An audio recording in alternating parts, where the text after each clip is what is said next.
Nos encontramos hoy en el capítulo 3, comenzando el capítulo 3 de Efesios.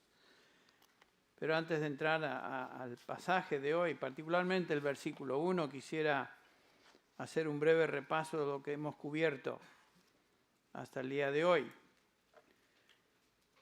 Pablo está escribiendo a los santos, ahí en el capítulo 1, versículo 1, Pablo, apóstol de Cristo, por la voluntad de Dios, a los santos.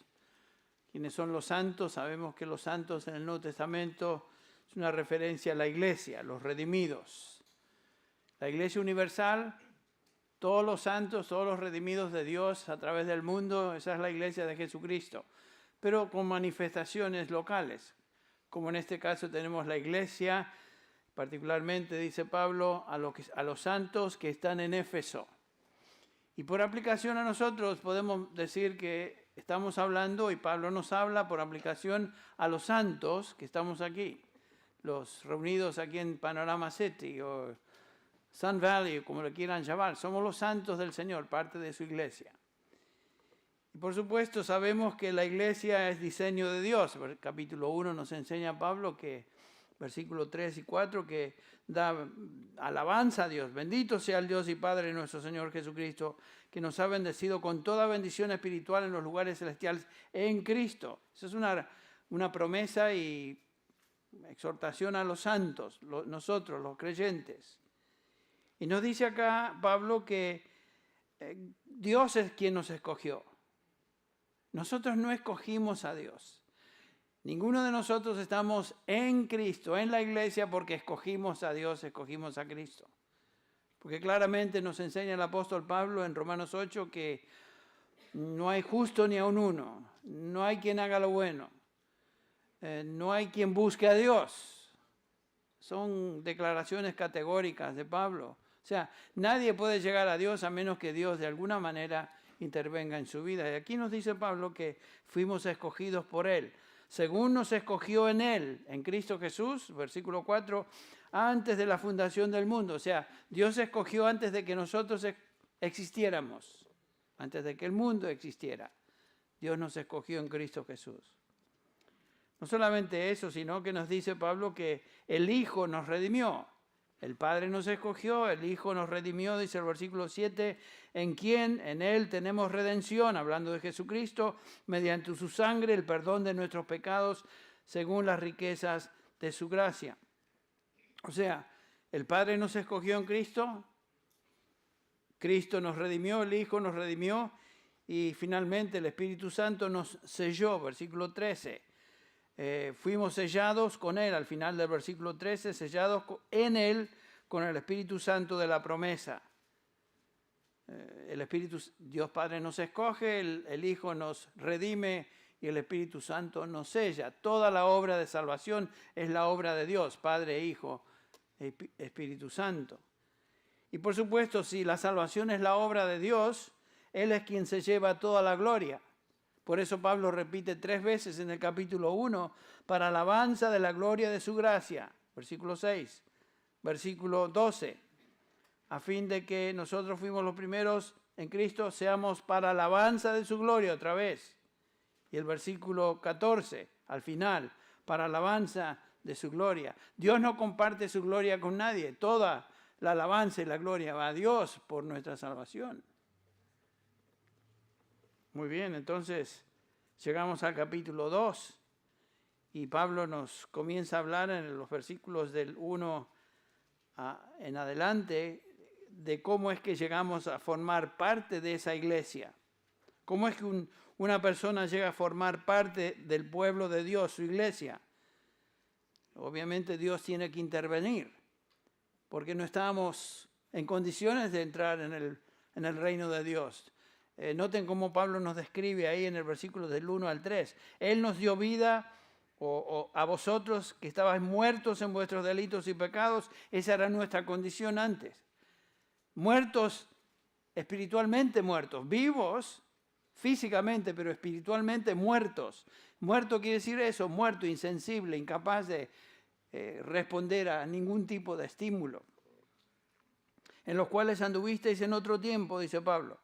según la corriente de este mundo, conforme al príncipe de la potestad del aire, o sea, el diablo, el espíritu que ahora opera en los hijos de desobediencia, entre los cuales, dice Pablo, tanto judíos como gentiles, todos nosotros en otro tiempo vivíamos en las pasiones de nuestra carne, satisfaciendo los deseos de la carne y de la mente, y éramos por naturaleza hijos de ira.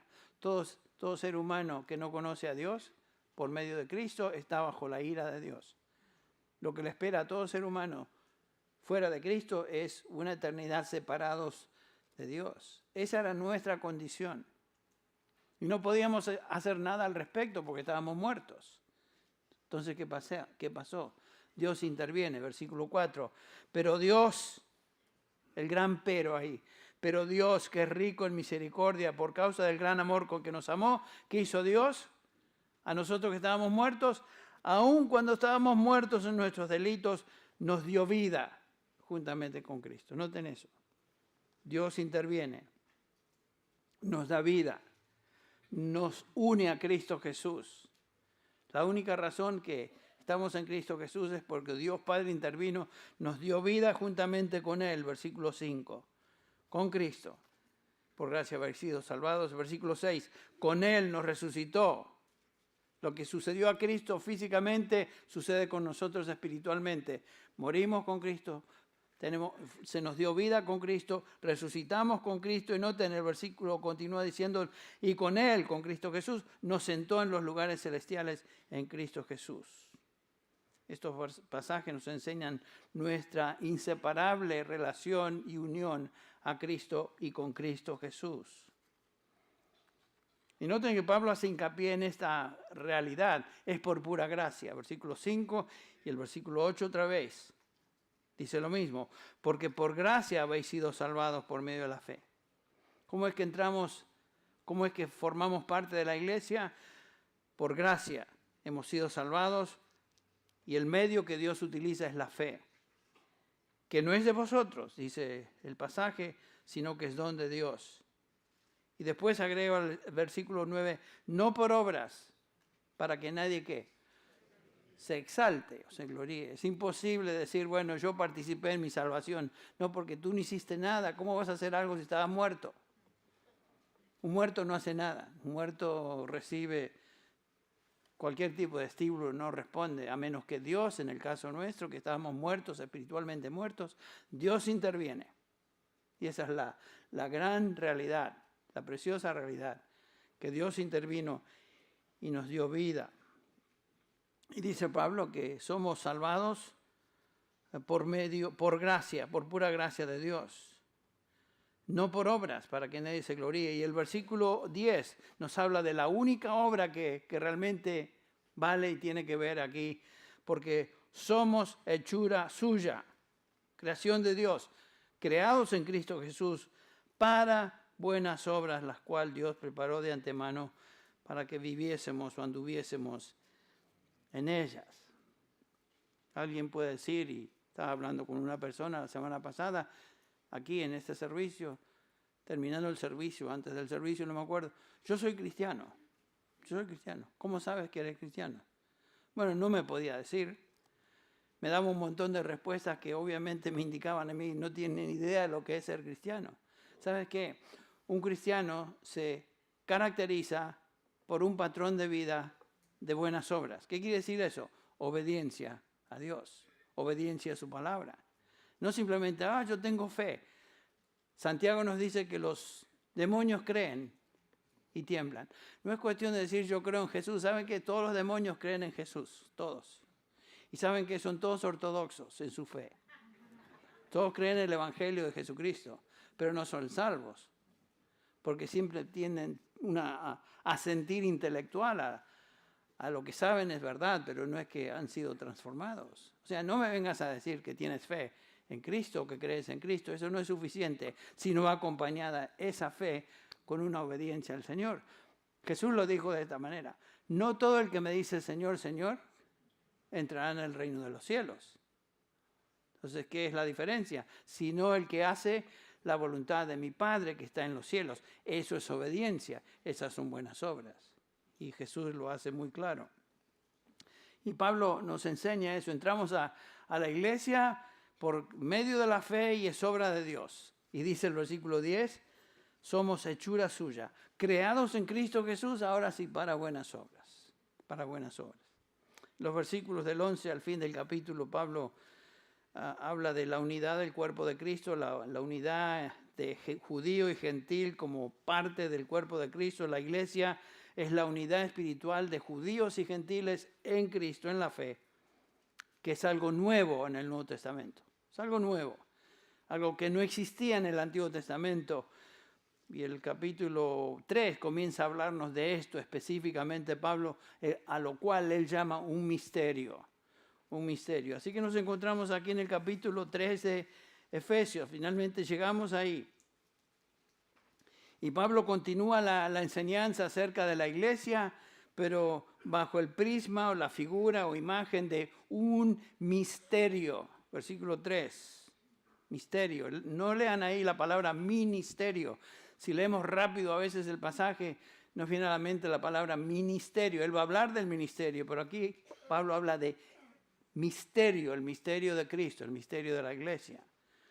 ¿Y qué es un misterio en el Nuevo Testamento? No es algo en referencia a algo misterioso, algo extraño, algo raro. Esa no es la idea del misterio en el Nuevo Testamento, sino que se refiere a un secreto divino. Algo que Dios conoce, pero que aún no ha revelado.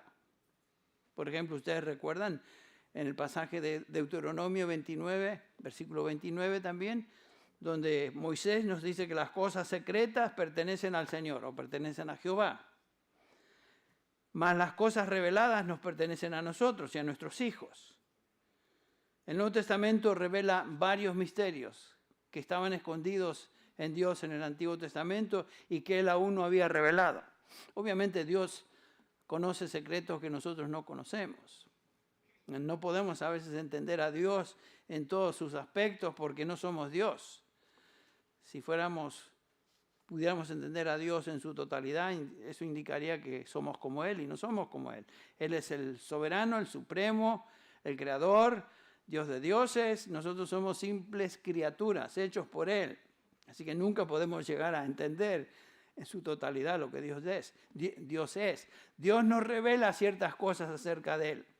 Y esas sí las podemos entender, porque están reveladas, pero no por nuestro propio intelecto, sino que Él nos hace ver sus secretos por medio de su Espíritu. El Nuevo Testamento revela varios misterios que el Antiguo Testamento no había revelado, y estos secretos son llamados misterios. Uno de estos misterios que el apóstol Pablo habla, de cual él habla en este pasaje, lo tenemos en el versículo 6. Y es esto. Pablo lo expresa claramente, que es el misterio que los gentiles son coherederos y miembros del mismo cuerpo, hablando de la iglesia de Cristo, participando igualmente de la promesa en Cristo Jesús mediante el Evangelio. O sea, una nueva relación entre judíos y gentiles por medio del Evangelio de Cristo en la iglesia, que es su cuerpo, algo que no existía en el Antiguo Testamento. Algo que no existía en el Antiguo Testamento. Los creyentes del Antiguo Testamento eran todos salvados por la fe, no hay duda de eso. Pero no existía en el Antiguo Testamento esta revelación acerca de la iglesia. Esto es algo nuevo.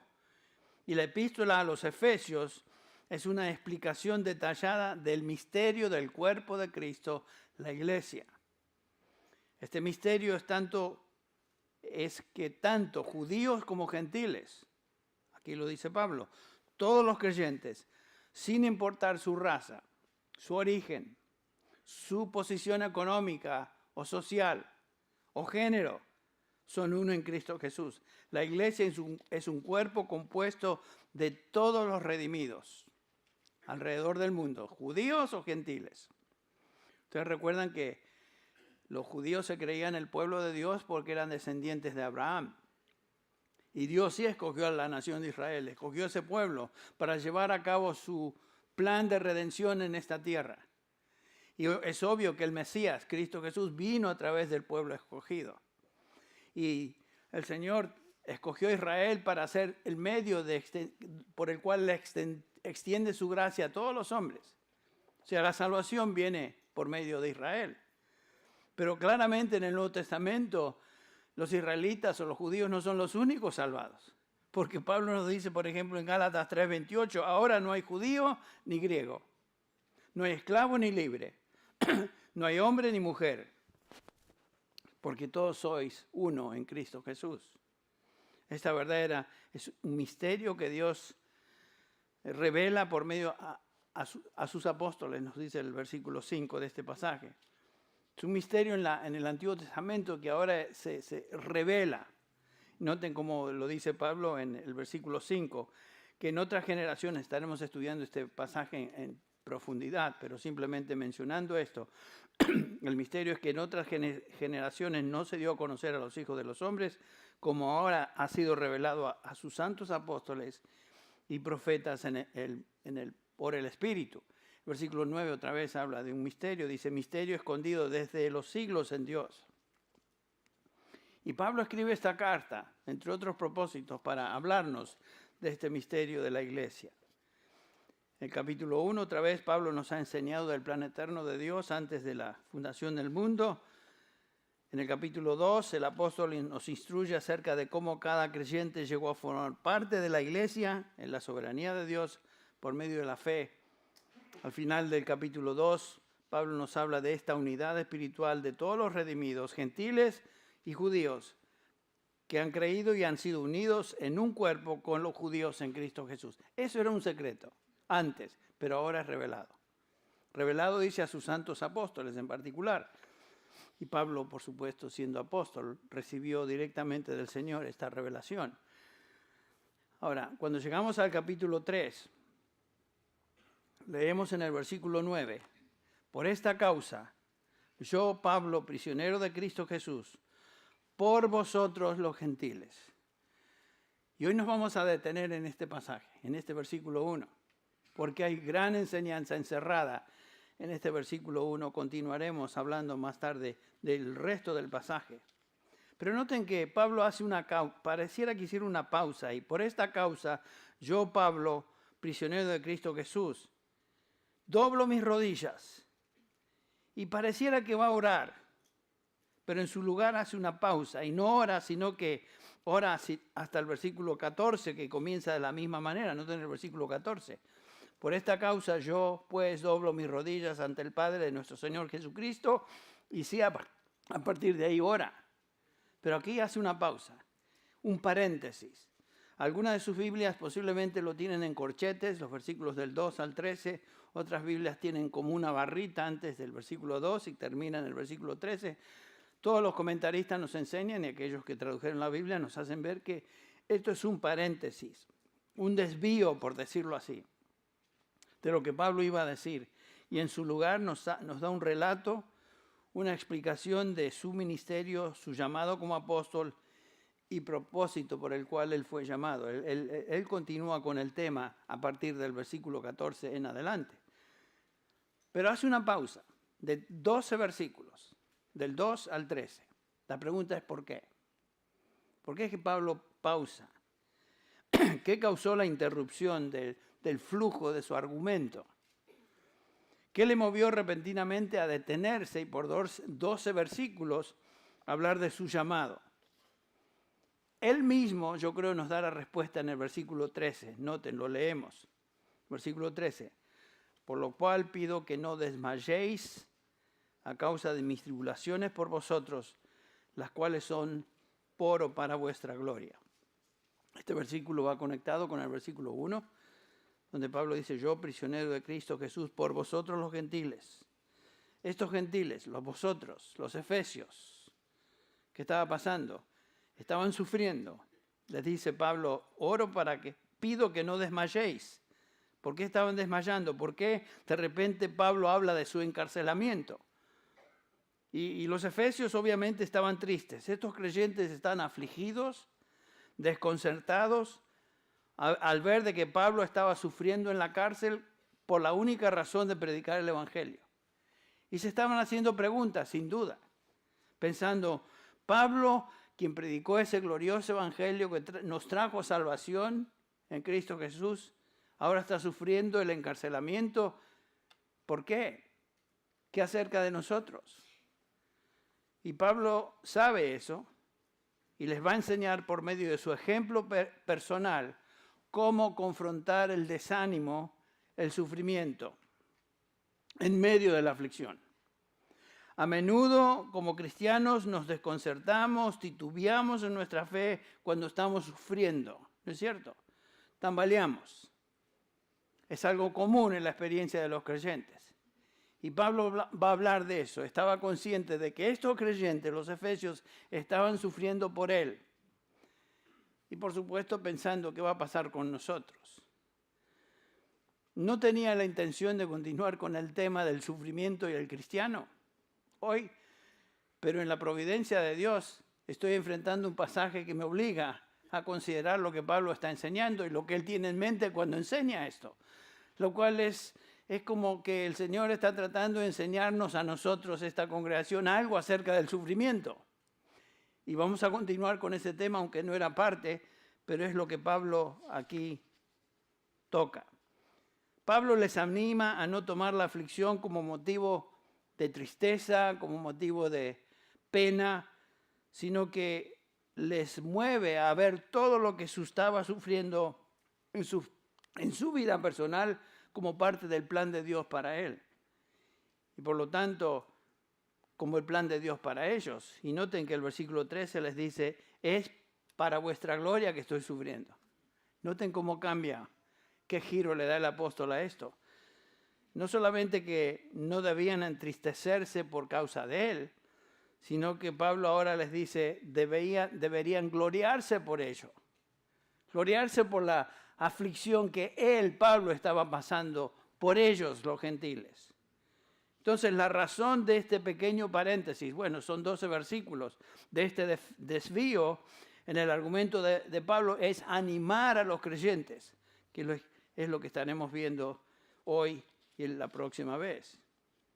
Animar a ellos y por aplicación a nosotros.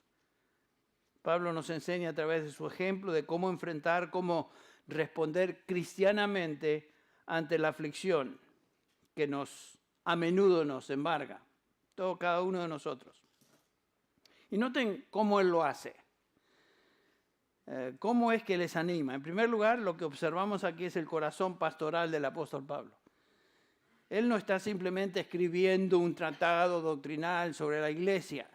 No está dando una plática sobre la iglesia. Pablo no estaba interesado en pláticas. Pablo estaba interesado en el bien espiritual de los creyentes. ¿De qué sirve un tratado doctrinal si no afecta la vida o crecimiento espiritual de aquellos que escuchan eso? Y Pablo estaba interesado en eso. Él escribe esta carta para edificar, para animar a los creyentes. Su interés era el crecimiento de ellos en su fe, su madurez. Esa era su motivación en escribir y enseñar. Esa debe ser la motivación espiritual de toda persona que se para como maestro, como pastor, como siervo para enseñar al pueblo de Dios. El interés debe ser la edificación de los santos, el crecimiento espiritual de los santos. Aquí tenemos 2, 3, 4 pastores y personas que están enseñando dentro de nuestra iglesia en contexto de escuela dominical. Miren, tenemos Sundays in July, varios de nuestros maestros están ahí enseñando. Bueno, ¿por qué enseñan? Para dar una platiquita linda, bonita, un sermoncito para cristianitos. No, están enseñando la palabra de Dios con esta motivación, edificar al cuerpo de Dios. Esa debe ser la motivación, esa era la motivación del apóstol Pablo. Y Pablo ahora enseña acerca del por qué es el sufrimiento en la vida cristiana. ¿Por qué el sufrimiento en el ministerio? Y va a hablar de eso también. Toda la información que tenemos en los versículos del 2 al 13 es un paréntesis donde el apóstol explica más acerca de, ahora sí, el misterio de Cristo. No el ministerio, sino el misterio. La iglesia. Pablo habla de su ministerio, por supuesto, entre tanto.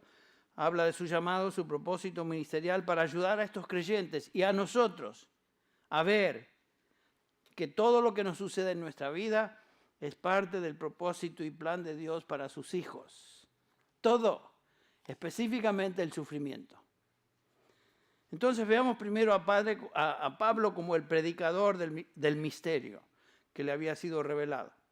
Y aquí lo tenemos a Pablo, donde él mismo se identifica como el prisionero por causa de predicar ese misterio. Prisionero de Cristo. Pablo comienza a elaborar la verdad del misterio, presentándose a sí mismo como uno que estaba sufriendo, como prisionero de Cristo. Pablo instruye a estos creyentes y a nosotros por aplicación que su sufrimiento en la cárcel no fue un accidente. No fue un hecho desafortunado y triste en su vida al cual él tenía que resignarse. Esa no es la actitud del apóstol Pablo, sino que era parte del plan glorioso de Dios para su vida, quien le había llamado no solo a salvación y servicio, sino que también le había llamado a sufrir. Y veremos esto en detalle. Ustedes recuerdan cuando Pablo fue llamado ahí en el capítulo 9 de Hechos de los Apóstoles, en camino a Damasco, a capturar cristianos, arrastrarlos a la cárcel, etc. Que finalmente el Señor lo confronta, queda ciego por unos días, pasa ahí a hablar con Ananías. Este Ananías, que era creyente, lo recibe en su casa y el Señor le dice, mira, el Señor le dice a Ananías, tú ten cuidado de este hombre, ve a él y habla con él. Y Ananías responde como todo cristiano de la época hubiera respondido, pero Señor, este es un criminal, este es un bárbaro, ¿qué hace este hombre? Tiene autoridad de los principales sacerdotes para prender a todos los que invocan tu nombre. Señor, ¿qué me estás diciendo? ¿Que yo vaya a este?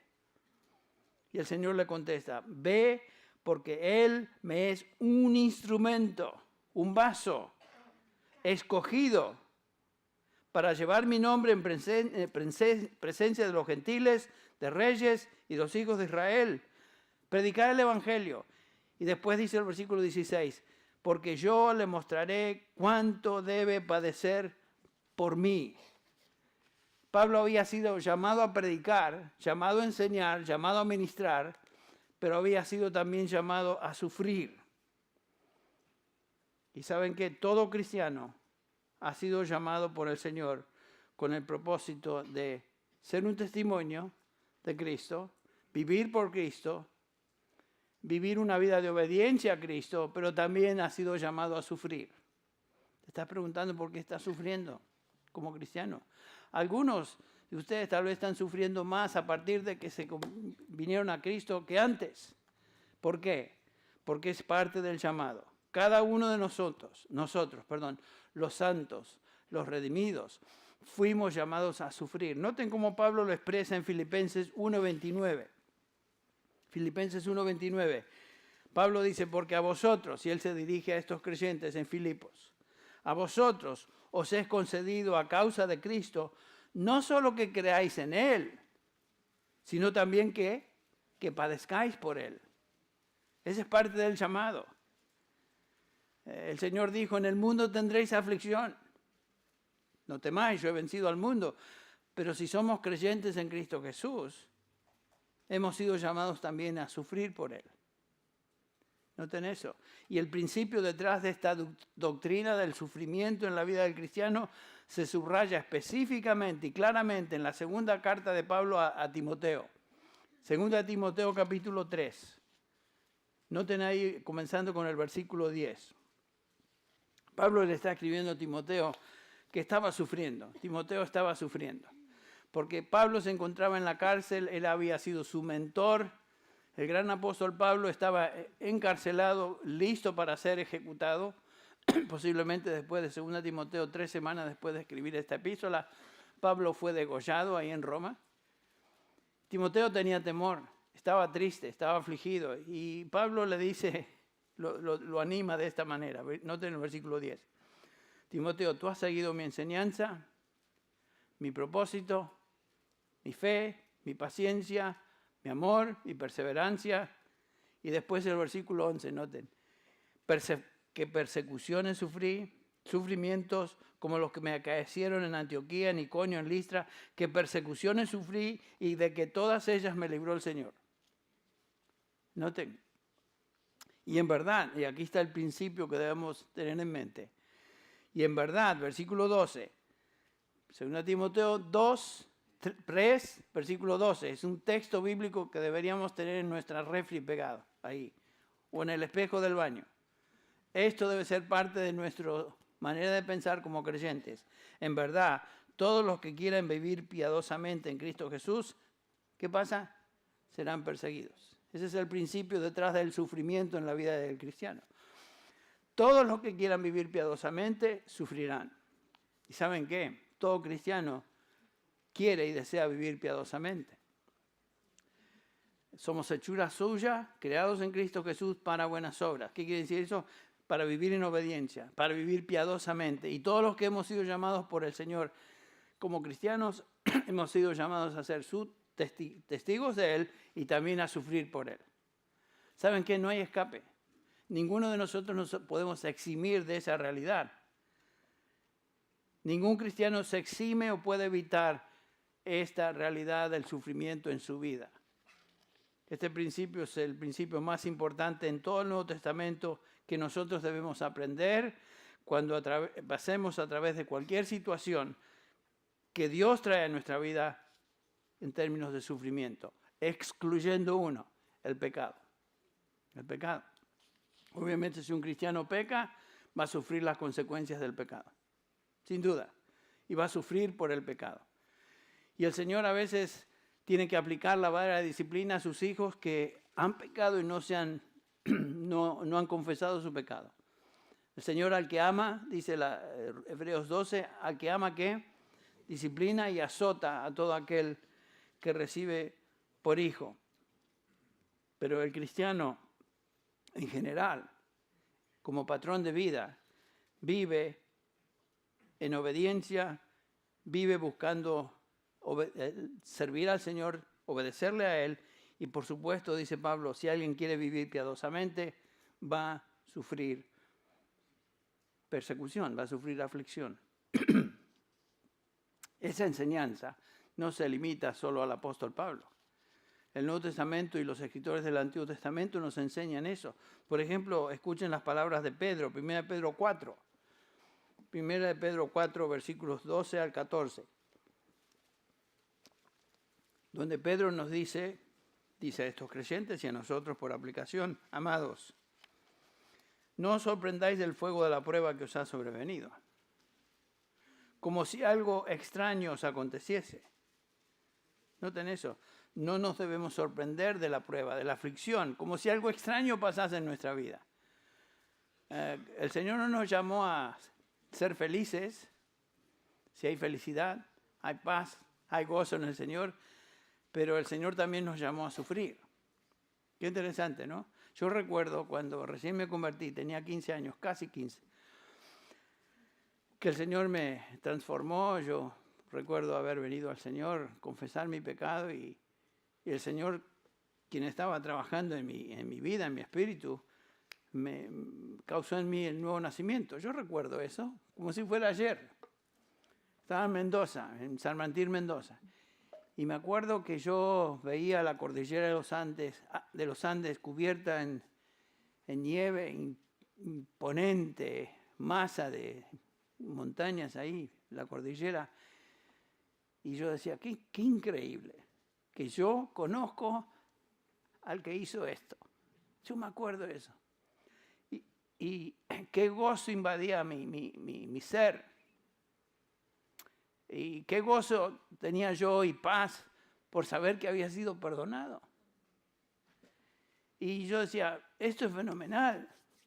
Estoy disfrutando una relación con Dios y una experiencia espiritual que no se compara con nada que había experimentado antes. Yo no conocía a Dios. Bueno, pero ahí no terminó todo.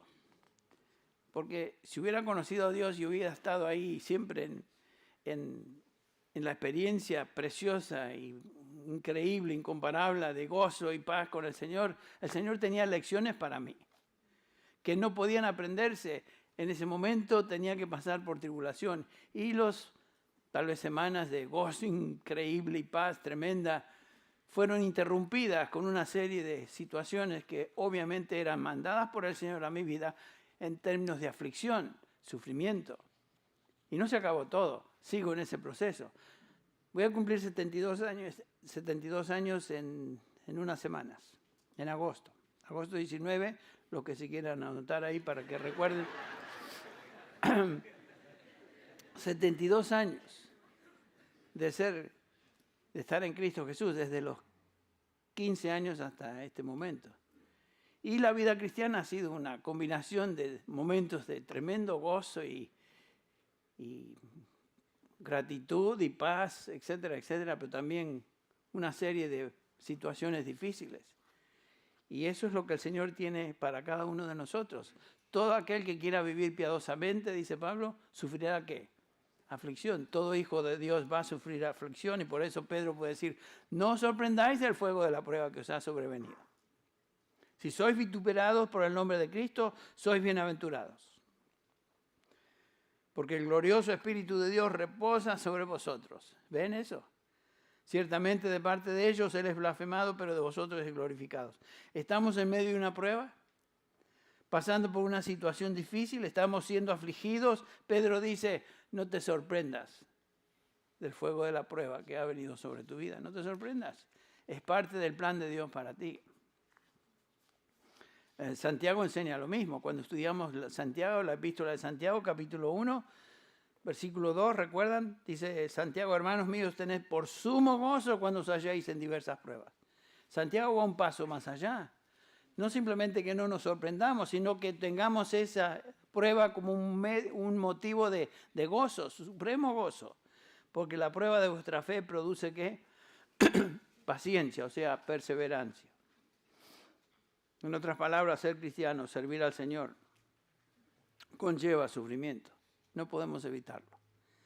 Y sin duda Pablo, cuando escribe estas palabras en Efesios 3, estaba pensando en eso cuando escribe a los creyentes ahí en Éfeso. Están sufriendo, estaban perplejos, estaban tristes, porque Pablo estaba sufriendo. El gran apóstol, quien había sido llamado a predicar, había sido tomado de ellos y ahora puesto en la cárcel. Qué tristeza. Y eso les afligió y Pablo les dice que este sufrimiento que él estaba experimentando no era un accidente, ni él se sentía víctima de sus circunstancias. No, Pablo miraba, razonaba su situación en la cárcel como parte íntegra de ser siervo de Jesucristo. Por eso él podía decir, yo soy prisionero de Cristo. Soy prisionero de Cristo. Cristo le había llamado a predicar el Evangelio, como vimos, y llamado a sufrir. Y por lo tanto lo que estoy sufriendo es porque Cristo me trajo aquí. No es que Nerón me puso aquí, no es que el imperio me puso aquí, sino que Cristo me trajo. Soy prisionero no de Roma, sino de Jesucristo. Y Pablo era un prisionero, como vimos, perdón, hermanos, por causa de la verdad que estaba predicando. Lo que le llevó a la cárcel fue el hecho de que él predicaba que los judíos y gentiles eran uno en Cristo. Eso en particular provocó la gran persecución de los judíos para con él. Ustedes recuerdan, antes de ser arrestado, era Saulo de Tarso. Era un hombre que no conocía a Cristo, era un judío nacionalista, ultraconservador, fariseo de fariseos, como él se llamaba. Miembro del Sanedrín, el consejo gobernante religioso de la nación de Israel. Era un judío celoso de su religión, perseguidor de cristianos cuya misión en la vida era destruir a Cristo y todo lo que tenga que ver con Cristo.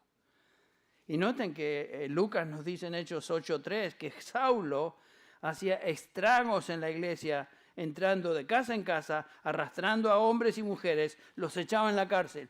He was a bad boy, to say the least, ¿no es cierto?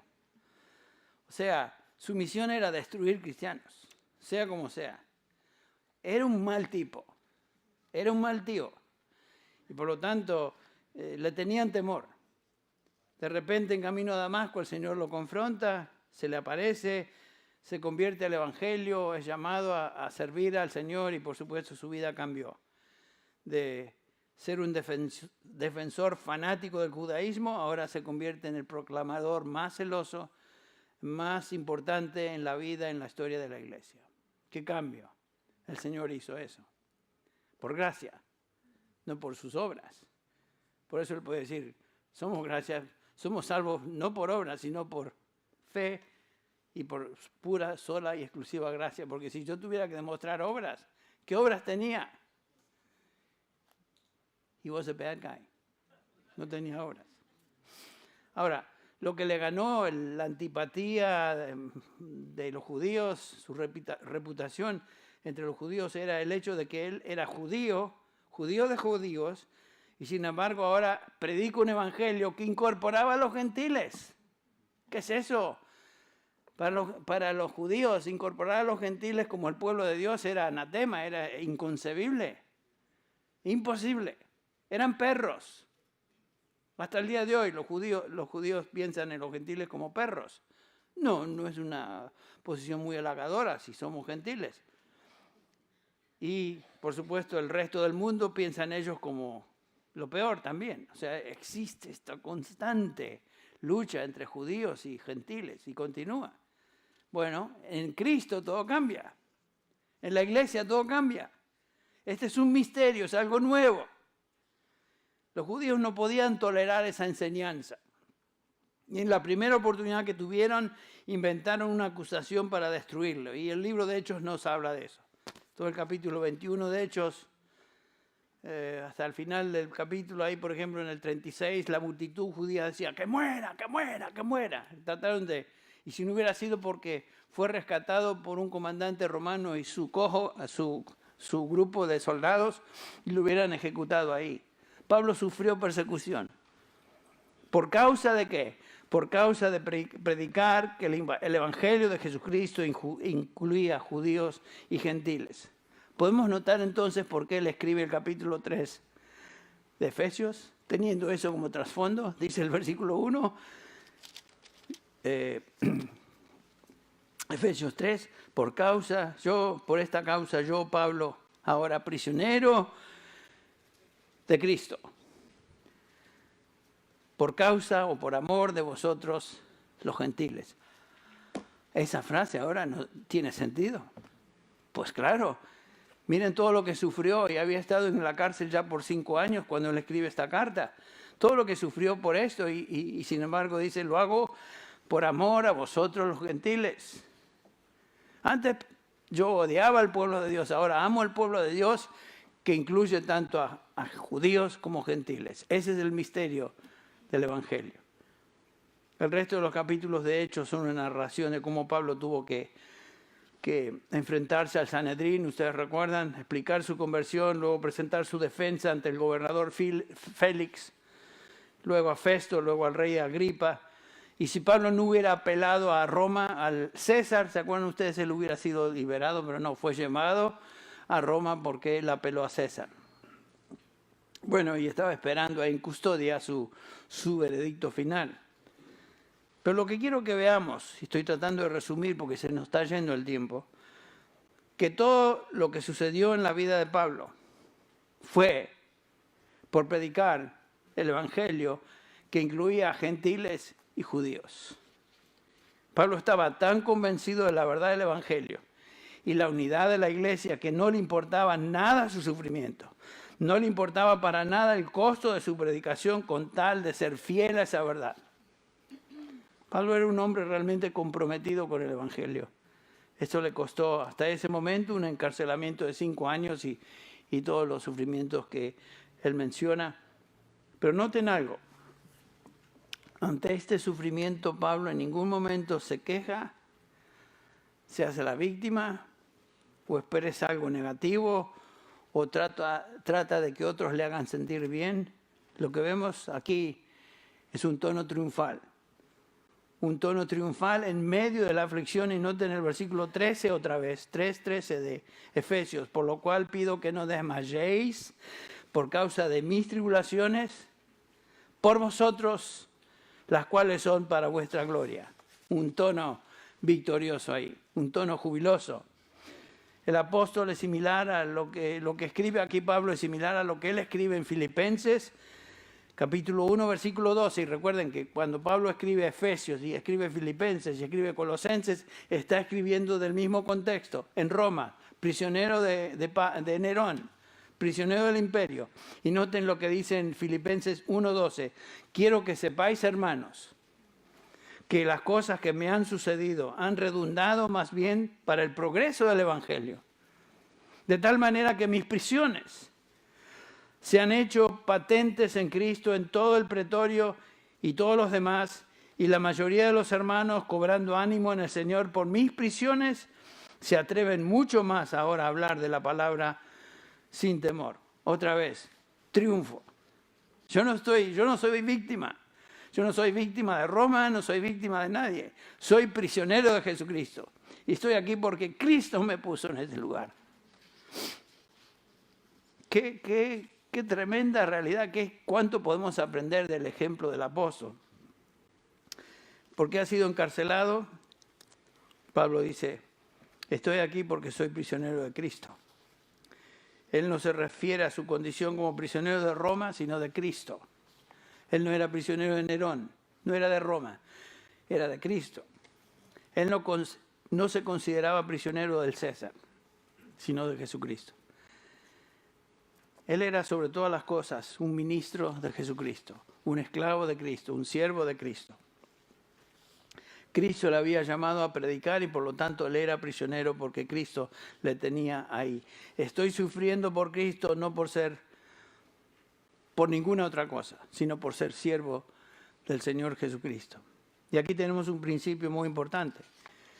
Pablo no miraba las circunstancias que le rodeaban como algo importante en sí, sino que Pablo miraba más allá de sus circunstancias. Sus circunstancias eran humanamente malas, ¿no es cierto? Negativas, tristes, encadenado a guardias romanos 24 horas. Sin comodidades, sufriendo frío sin duda, sufriendo dolores, porque estar atado con cadenas me imagino que no debe ser muy placentero. Ustedes lo pueden imaginar. Pero Pablo no miraba sus circunstancias como algo importante. Y esto nos enseña a nosotros de tener una perspectiva divina en todo lo que nos sucede. Nada de lo que nos sucede a nosotros es por accidente. Es porque Dios de alguna manera se ha olvidado de nosotros, sino que nos tiene en ese lugar para enseñarnos. Pablo vivía confiado en lo que él predicaba, que todas las cosas ayudan a bien para los que aman a Dios, para los que conforme a su propósito son llamados. Otra vez Filipenses 1:12, las circunstancias en que me he visto han redundado y redundan en el mayor progreso del Evangelio. Pablo estaba convencido que su sufrimiento era para el bien de otros, por eso se regocijaba en medio de la aflicción. Y Pablo dice, ¿se acuerdan el pasaje que leímos en Colosenses? Ahora me alegro de mis sufrimientos, versículo 24, Colosenses 1:24. Ahora me alegro de mis sufrimientos por vosotros. Y él está escribiendo desde la cárcel. Y en mi carne, completando lo que falta de las aflicciones de Cristo, hago mi parte por su cuerpo, que es la iglesia, de la cual fui hecho ministro conforme a la administración de Dios que me fue dada para beneficio vuestro. Ahí está, otra vez. A fin de llevar a cabo la predicación de la palabra de Dios. Todo lo que hago es por Cristo, para beneficios de otros. Pablo sabía que los problemas que habían venido sobre su vida eran parte del plan de Dios para su vida como su siervo. Eran por causa de la predicación de este misterio que judíos y gentiles son parte ahora de la iglesia. Lo importante es que él era siervo de Jesucristo y obediente a Cristo. Todo lo que Pablo era y hacía era por Cristo Jesús, era por él. Por eso él podía decir, porque para mí el vivir es ¿qué? Es Cristo. Y el morir ¿qué? Es ganancia. Lo peor que pueden hacer estos tipos es matarme. Eso es ganancia. Todo lo que hago, todo lo que vivo, todo lo que experimento es por Cristo Jesús. Qué Tremenda lección para nosotros. Dios permite y controla el sufrimiento en la vida de sus hijos para traer beneficios espirituales a ellos y a otros hoy y hasta la eternidad. Es lo que estamos viendo en el apóstol Pablo. ¿Qué acerca de tu aflicción que estás pasando hoy? Sin duda estás pasando por aflicción, porque como hemos visto, Jesucristo prometió aflicción y ninguno de nosotros escapa. En el mundo tendréis aflicción, mas confía, yo he vencido al mundo. Te pregunto, ¿qué acerca de tu aflicción? No importa qué tipo de aflicción. ¿Crees tú la Escritura? ¿Crees la palabra de Dios? Entonces debes creer lo que Pablo nos dice en Filipenses 2:29. Porque a vosotros se os ha concedido por causa de Cristo, no solo que creáis en Él, sino que ¿qué? Que sufráis, padezcáis por Él. La pregunta es, ¿creemos esto? Y aún más importante, ¿confiamos en esta verdad? ¿Nos estamos gloriando en esta realidad? ¿Somos agradecidos por todo lo que viene a nuestra vida? Veamos a Pablo, su testimonio, su sufrimiento. ¿Podemos ahora entender lo que él enseña? Podemos decir con el apóstol Pablo, estoy pasando por sufrimiento, estoy sufriendo, pero mi sufrimiento es porque Cristo me ha colocado en este lugar, en este día, en esta posición. Ahora donde me encuentro es de Él, viene de Él. La próxima vez estaremos viendo lo que Pablo enseña acerca de su llamado y cómo esto es relacionado a lo que él estaba experimentando. No tenía la intención de continuar con el tema del sufrimiento, pero no lo podía evitar porque se encuentra aquí enfrente nuestro. Nos está mirando en este pasaje y no podemos evitarlo. Que el Señor use su palabra para animarnos y bendecirnos. Gracias a Dios por todo lo que Él envía a nuestra vida. Vamos a terminar con una palabra de oración. Padre, te damos gracias por esta mañana, una vez más, por el testimonio del apóstol Pablo. Qué tremendo aliento es para nosotros, Señor, ver a este hombre que estaba sufriendo de una manera singular. ¿Cómo lo transformaste de ser un enemigo tuyo a ser el mayor proclamador y mejor proclamador del Evangelio? Señor, podemos ver en tu obra en la vida de este hombre. Y Señor, gracias te damos por su testimonio. Te damos gracias, Señor, por las aflicciones que has traído a hermanos en Cristo que conocemos y otros de los cuales leemos, que esa aflicción ha servido para la extensión de tu Evangelio, que ha servido para el ánimo de tantos creyentes que les observan y les han observado. Gracias te damos, Señor, por todo lo que haces y todo lo que envías a nuestra vida. Ayúdanos a ser conscientes de esta realidad, que no hay accidentes en la vida de un creyente. Es todo parte de tu propósito y tu plan. Bendícenos, Padre, anímanos.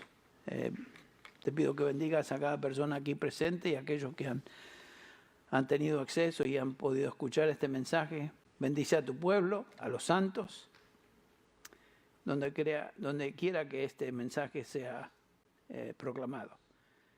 Pedimos esto en el nombre de Jesús. Amén.